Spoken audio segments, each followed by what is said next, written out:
urnas eletrônicas dos Estados Unidos anunciou que mudou de opinião sobre a segurança eleitoral.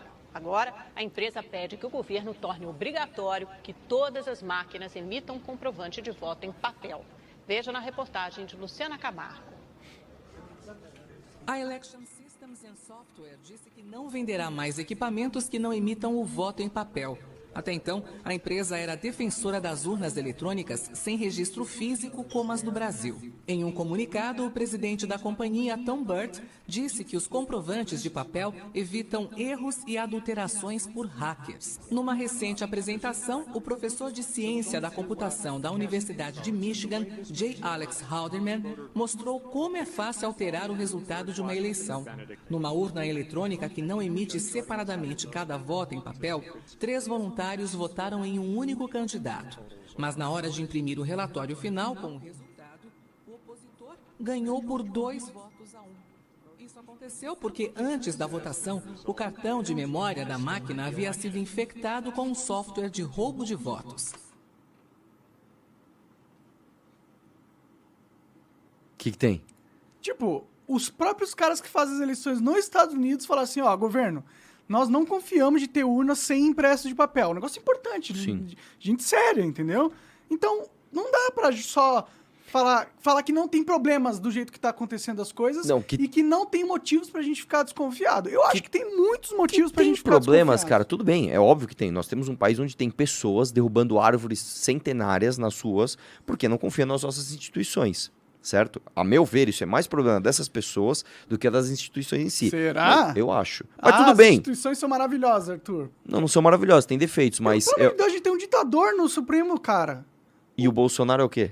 Ele é um cara que nunca fez nada Monarca, contra a Constituição, não, peraí, pelo velho. menos. O quê, velho? Você tá louco, Qual mano? foi a Então vamos lá. inconstitucional que ele teve? A primeira delas, você mesmo disse, ele não reconheceu o resultado das urnas. Ele reconheceu de um jeito Peraí, cara, ele reconheceu ou não reconheceu? Do jeito dele? Não tem do jeito dele. O jeito certo ele tá transitando, ele não falou com todas as letras. Ok, ele errou, mas isso não é inconstitucional, entendeu? É sim, claro não, que é. não O presidente não reconheceu o resultado das Mas ele urnas? não Claro disse que é. não reconhece. Você quer ver outra coisa? O presidente... Mas fora isso, tem alguma coisa, outra inconstitucionalidade que ele tem cometido? Claro, cara. Eu vou te dar um exemplo aqui. Como é que pode o Bolsonaro incentivar, e você sabe que ele tá fazendo isso, as pessoas a fazerem baderna por 3 dias e depois ele aparecer e falar, não, baderna, não. Isso é incentivo, cara. O cara ficar quieto, o cara saber que as pessoas vão pra rua, vão queimar pneu na rua, vão fechar estradas. Ele ele simplesmente fica quieto, o que é uma atitude covarde, porque de um líder você espera que ele apareça no momento que o calo aperta. Aí ele pega e faz isso, deixa rodar essa narrativa, não, que em 72 horas, irmão, o bagulho vai... Então, cara, eu vou ser sincero pra você. A gente pode Mas ser isso é inconstitucional, não é? O negócio que eu tô falando é o seguinte. Quando qualquer instituição do Estado deixa de seguir a Constituição, isso é uma crise tão grave, mas tão grave, que leva o país à beira do colapso. Eu concordo com você. A Se há Polícia exagero Federal, de um, há daqui a exagero pouco do não outro. vai mais obedecer às leis, às ordens do Alexandre de Moraes, e eles vão estar justificados perante a Constituição, porque a ordem legal você não obedece. Não, E ele tá, calma, cara. ele tá tendo ordens ilegais, cara. Ele tá censurando a mídia. Ele diz, não é brincadeira isso, Cara, mano. Monarca, eu sei Não disso, é uma velho. coisinha. Eu sei disso, só que o que você tá falando é que o Bolsonaro não faz a mesma coisa. E ele faz. Ele não quebrou a Constituição em nenhum momento. Porra, cara... Você pode falar que ele é um idiota e que ele tem decisões políticas dúbias. Cara, e ele é um filho da puta. Ele não quebrou a Constituição. Cara, ele não tomou uma medida fora da Constituição. Eu acho que ele tomou. Então, mas qual? Independente disso, ele também não faz mais porque ele não pode. Porque se ele pudesse, ele tentaria dar um golpe militar. Todo mundo sabe disso. Ele não faz porque ele não tem apoio. Ele simplesmente não tem apoio. O Exército, as Forças Armadas não vão dar um golpe militar. Mas aí você tá tentando jogar a luz da discussão pra um cara, que é o Bolsonaro, que tem os seus defeitos, entendeu? Mas você tá esquecendo que a gente tem um problema que é muito maior do que o Bolsonaro, na minha opinião. Até porque ele já perdeu. Sabe qual que é o problema? Você tem um ministro do Supremo Tribunal Federal que toma decisões inconstitucionais, elas são cumpridas pela polícia e nada acontece com ele. Esse é o maior crise institucional eu concordo da República com você. desde a época da ditadura. Beleza. Como que você faz para consertar isso? Dentro das linhas da Constituição. Não tem como. Tem. Como? Você faz uma CPI da lava-toga.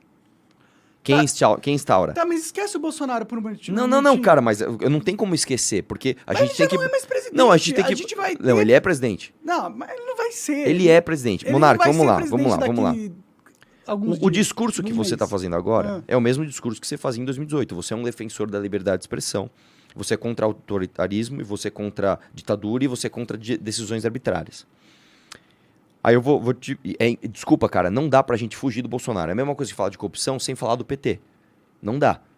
Corrupção, não, mas PT. É que, tipo, se o Bolsonaro morrer amanhã, desaparecer, a gente ainda vai ter o problema do Supremo. Eu também acho. Então... E é que tá. Por isso que o Bolsonaro foi tão importante nessa trajetória. A gente tem que... Se você quer resolver um problema, você tem que investigar as causas do problema. Uma das causas do problema que nós tivemos nós tivemos um lapso desse discurso chegar no poder, que foi em 2018. Que foi um discurso de liberdade de expressão, limitação dos poderes, etc. Ok. Colocamos o Bolsonaro lá. Não só o filho dele simplesmente acabou com a CPI da lava-toga, e eu fui para Brasília recolher assinaturas e nós conseguimos, faltava uma assinatura. O Flávio mandou quem assinou tirar a assinatura. Não só isso, como passou uma lei no Congresso que limitava decisões monocráticas do STF. O que o Bolsonaro fez? Vetou. Então, não dá para separar o nosso discurso de defesa da liberdade de expressão, de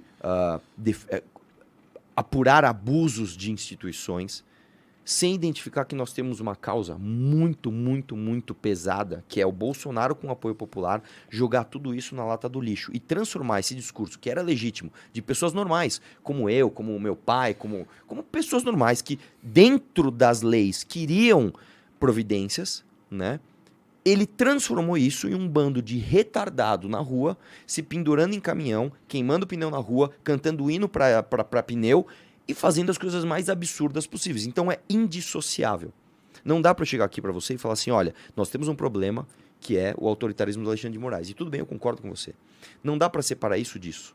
Mesmo porque o contexto em que a gente está vivendo, um exagero vai justificando o outro, o que é um absurdo.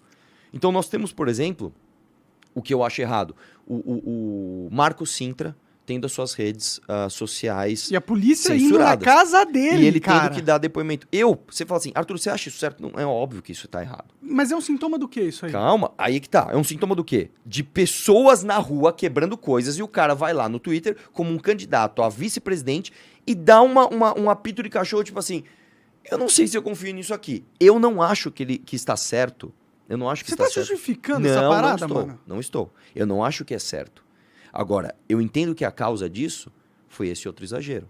Eu não tô falando que isso se justifica, mas eu tô falando que a causa é essa. Não, a causa não é essa. A causa disso Cara, é você tem um cara maluco, ditador, sim, que chegou no poder e tá fazendo o Brasil dele a sua putinha. O Brasil tá virando a putinha do Alexandre de Moraes. É isso que tá acontecendo. Nós somos 220 milhões de pessoas. Tá. Como é que você cobra? Um cara... Como é que você cobra o Alexandre de Moraes? Não tem como, porque o Senado tá fudido. Não é. Você não cobra o Alexandre de Moraes porque ele não é eleito via voto popular. Ele Pior não é teu ainda, representante. né? Exatamente. Você não pode ir lá e falar, Alexandre de Moraes, eu não gosto do que você fez, eu vou parar de votar em você. Não tem como. Você só tem um jeito de cobrar ele, que é via seu representante no Senado. O que o presidente da República e seu filho fizeram? Pegaram essa sua revolta, que era a minha revolta também, amassaram, jogaram no lixo e falaram, eu vou negociar, é um salário aqui com o Valdemar da Costa Neto, ok? Se vira aí com os...